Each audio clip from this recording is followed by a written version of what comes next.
course, I had to start the day off with a healthy breakfast. What's going on, guys? My name is Tyrese, and in this video, we're gonna be going over how I got my first deal as a real estate agent within the first 2 months of being in business. Let's jump right into it.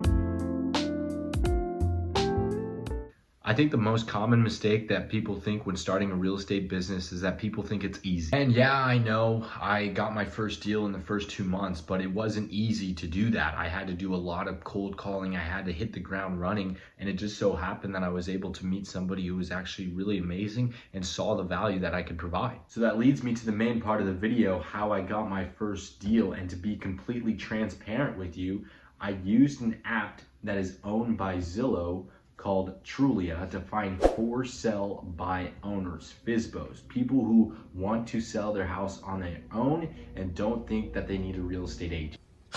Now, after a lot of rejection and a lot of just people saying, I don't want your help, because obviously they're trying to sell their house on their own, but they don't understand the importance of why real estate agents are paid for what they do.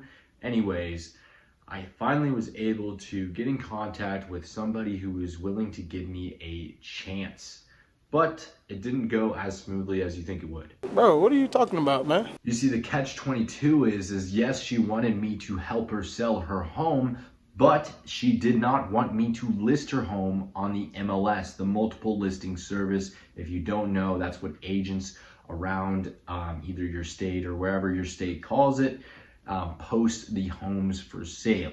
So I didn't end up signing a contract, a listing contract to list her property. However, what I did is I built rapport. I went out to her property to show her that, hey, I care about helping you genuinely, and I created a series of videos and photos to post on multiple social media platforms. Now, after about 1 month of it being posted, I was able to find a buyer for this lady who wanted to sell her home.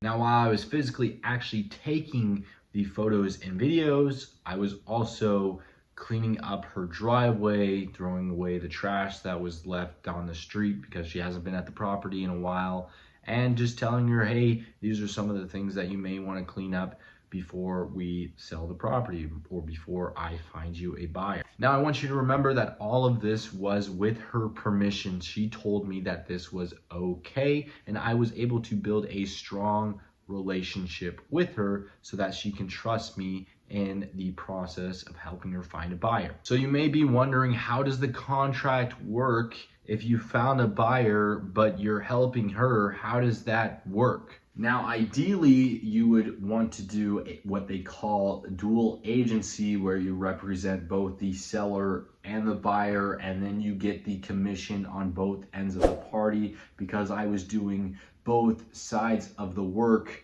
hypothetically, because I was helping both of them. Unfortunately, what ended up happening was I basically said that I am representing the buyer, and the contract is for the seller to pay me a flat fee for finding a buyer. So basically a finder's fee. However, that's not all. So I'm only doing the work for half the price, even less probably than that. And now I'm helping this buyer who is a investor, who I asked, is he wholesaling the property? And he lied to me and said, no, he wasn't. Come to find out, in being in the middle of being under contract, he is wholesaling the property. All at the same time, I am communicating with the seller and not trying to disclose, because I'm representing the buyer as much as possible, but also trying to inform her that, hey,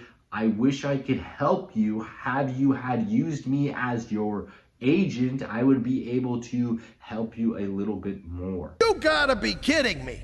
So I'm representing this buyer who has now passed the 15-day inspection period and now is asking the seller to reduce the price, or I am going to back out of the contract. However, they cannot back out of the contract because they are past the 15-day inspection period. It is too late. So now they are currently at fault of losing their earnest money, which is basically a good faith deposit saying that I want to purchase your home. That earnest money can be anywhere from $1,000 to $5,000. In this case, it ended up being, I believe, $5,000. I'm representing the quote unquote buyer. I did not know that he was wholesaling the contract. So I get an email from the person who's actually buying this home threatening me, my license, and my family, saying that if the price isn't reduced on this home, we will not purchase the property. So remember, this is my first deal as a real estate agent. My buyer lied to me, is assigning the contract to a wholesaler. The wholesaler comes out of nowhere and starts threatening me because they did not follow their 15-day inspection period and are at fault of losing their cash deposit or earnest money. All while at the same time, the seller is trying to figure out what is going on and why they cannot close on this home on time. Oh, really? Wow. Well, that's unfortunate.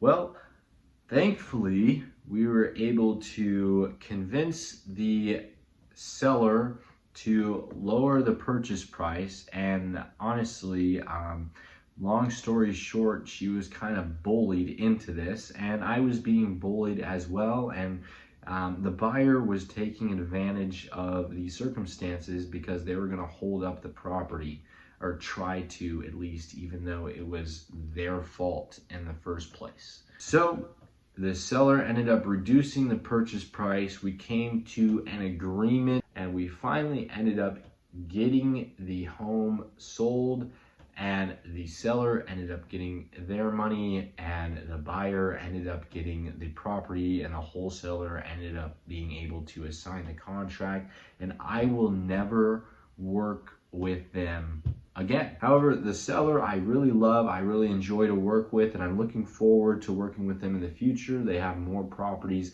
because they are investors as well that they might get rid of or might want to purchase later down the line.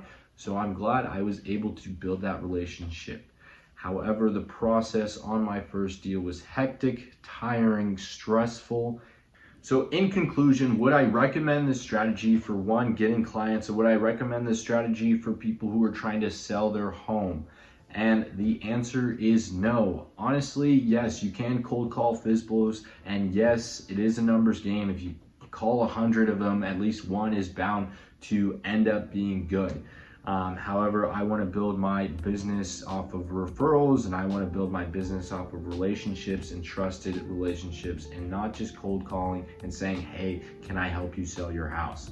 And yes, that might work, but again, I want to build a relationship. Thank you guys for watching. If you like this video, feel free to smash that like button, smash that subscribe button, and I'll see you on the next video.